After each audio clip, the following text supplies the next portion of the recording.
आपके साथ किरण चौहान। खबर राजस्थान के सीकर जिले से है, जहां नगर परिषद द्वारा शहर विधायक राजेंद्र पारी के आग्रह पर युवाओं को लगने वाले वैक्सीन के लिए मुख्यमंत्री सहायता कोष में 1 करोड़ रुपए देंगे। नगर परिषद सभागार में आयोजित प्रेस वार्ता के दौरान सभापति नगर परिषद जीवन खान ने ये घोषणा की। उन्होंने बताया कि कोरोना महामारी से बचाव के लिए सीकर शहर के 18 से 44 वर्ष के युवाओं के लिए वैक्सीन हेतु नगर परिषद सीकर द्वारा 1 करोड़ रुपए दिए जा रहे हैं, जिससे लगभग 30,000 युवाओं को निःशुल्क वैक्सीन लगाने का लाभ मिलेगा। सीकर नगर परिषद हर समय हर मुसीबत में हमेशा साथ रहता है। सीकर शहर में कोरोना संक्रमित लोगों को सीकर शहर के अस्पतालों एवं शामली कोविड-19 में पहुंचाने के लिए निःशुल्क एम्बुलेंस की सुविधा उपलब्ध कराई जाएगी। लॉकडाउन में जरूरतमंद व्यक्ति जिसके भोजन की व्यवस्था नहीं है, सीकर शहर में संचालित इंदिरा रसोई में निःशुल्क भोजन व्यवस्था शुरू की जा चुकी है। नगर परिषद द्वारा शामली अस्पताल में आईसीयू वार्ड में 26 लाख रुपए की लागत से आधुनिक शौचालय का निर्माण किया जा रहा है। सभापति ने बताया कि शामली अस्पताल और कल्याण हॉस्पिटल में नगर परिषद द्वारा बिजली, पानी एवं आधारभूत संरचना विकास हेतु अब तक कुल 40 लाख रुपए लगाए जा चुके हैं। हाँ बताओ। आज जिस प्रकार से कोरोना महामारी का जो प्रकोप चल रहा है, उसमें माननीय मुख्यमंत्री महोदय और हमारे स्थानीय शहर विधायक माननीय राजेंद्र पारी साहब की भावनाओं को ध्यान में रखते हुए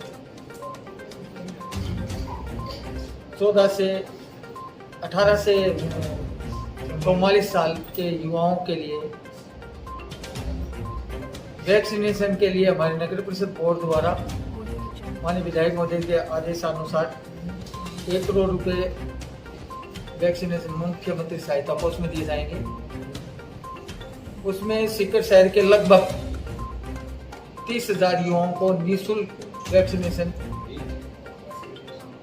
लगने का अनुमान है। उसके साथ साथ नगर परिषद सीकर द्वारा एक फ्री एम्बुलेंस ऑक्सीजन युक्त, जिसको कोई भी व्यक्ति जो बीमार है उसको घर से हॉस्पिटल सीकर शहर में, उसके साथ साथ शामली कोविड सेंटर तक लाने के लिए एक एम्बुलेंस की व्यवस्था की गई है। उसके साथ साथ जो व्यक्ति जो हमारे माननीय मुख्यमंत्री जी की भावना को ध्यान में रखते हुए कि कोई भूखा न सोए, उसके लिए सीकर शहर में 3 जो इंदिरा रसोई है उनमें वो जाकर के खाना खा सकता है। उसके जो 8 रुपए का जो चार्ज है वो नगर परिषद सीकर वहन करेगी। वहाँ पे जाए और अपना खाना खाए। किसी कारणवश वो वहाँ नहीं खा रहा है तो अपनी पैकिंग भी करा के ला सकता है। और उसके अलावा सबके लिए तो नहीं, जो पॉजिटिव व्यक्ति है और वो हमारे जो फ्री कॉल पे फोन कर दे तो हम नगर परिषद के द्वारा उसके वहां तक खाना भी पहुंचाने की व्यवस्था करते हैं।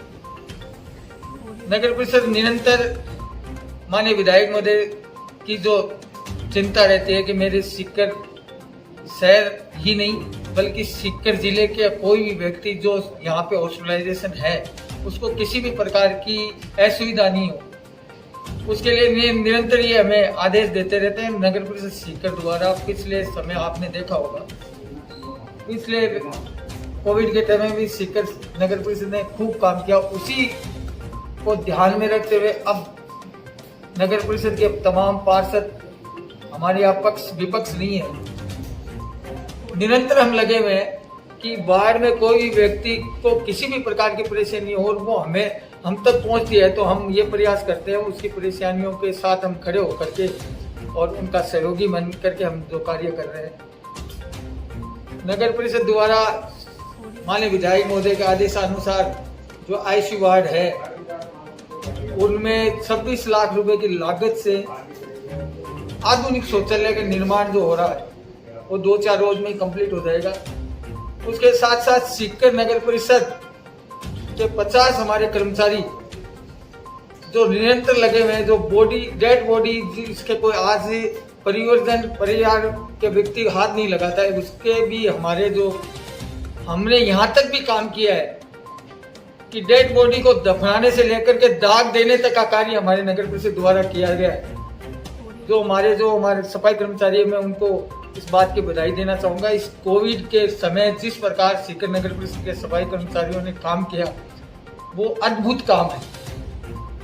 दूसरा, कोई भी कार्य नगर परिषद के जनता के प्रति हमारे पास सूचना मिलती है, उसमें चाहे हमारे अधिकारीगण हो, माननीय विधायक महोदय, हमारे पार्षद उनके बीच में रहते हैं, और प्रशासन द्वारा जो भी कार्य हमें बताया जाता है उसको हम हमारे एक भावना के रूप में हमारे जो नगर परिषद कर्मचारी और हमारे पार्षद करते हैं। माननीय विधायक महोदय का आशीर्वाद सभी पार्षदों पर, मेरे पर, हमारे नगर परिषद कर्मचारियों पर बना रहता है। जो भी आदेश हमें मिलते हैं उस आदेश की पालना करते हैं। और मैं आपके माध्यम से शहर की जनता को ये बात बताना चाहूंगा कि जिस तरीके से माननीय विधायक महोदय के मन में जो सीकर शहर अभी हमारे चेयरमैन साहब ने जो बात कही मुख्यमंत्री सहायता कोष में 18 से 44 साल आयु वर्ग के बच्चों के लिए 1-2 रुपये देने की घोषणा की। मेरा मानना ये है कि आज सबसे बड़ा विकल्प कोरोना से बचाव का जो है वो वैक्सीनेशन ही है। हम जितनी जल्दी, जितनी तादाद में हम वैक्सीनेशन करवा पाएंगे, बचाव का पहला जो जरिया बनेगा वो वैक्सीनेशन ही बनेगा। आज आप सभी ने अखबार में एक फ़ोटो देखी होगी अमेरिका की। अमेरिका के प्रेसिडेंट और वाइस प्रेसिडेंट दोनों ही, उन्होंने आज वहाँ पे मास्क फ्री किया। मास्क फ्री तब कर पाए जब उन्होंने अमेरिका में एक बड़ी तादाद में लोगों को वैक्सीनेशन कर दिया। ये तो प्रमाणित है कि वैक्सीनेशन के बाद ही इसके असर लगेगा। हम पिछड़ गए इस मामले में, इनके कारणों में नहीं जाना चाहता, लेकिन माननीय मुख्यमंत्री महोदय का ये स्पष्ट संकल्प है। उन्होंने भी 4 दिन पहले ग्लोबल टेंडर किए हैं। ग्लोबल टेंडर करने का मकसद यही है कि किसी भी स्तर से हमें वैक्सीनेशन उपलब्ध हो, और तत्काल जो है हमारे युवा पीढ़ी को, हमारे जो फ्रंटलाइन वर्कर किसी भी तरह से बच गए हों या जो कोई भी हो, जो जरूरतमंद हो, उनको सबको वैक्सीनेशन लगे, जल्दी से जल्दी लगे, ताकि हम इस भयावह महामारी से मुक्ति पा सकें। इसके लिए मुख्यमंत्री महोदय का प्रयत्न ग्लोबल टेंडर से साबित होगा।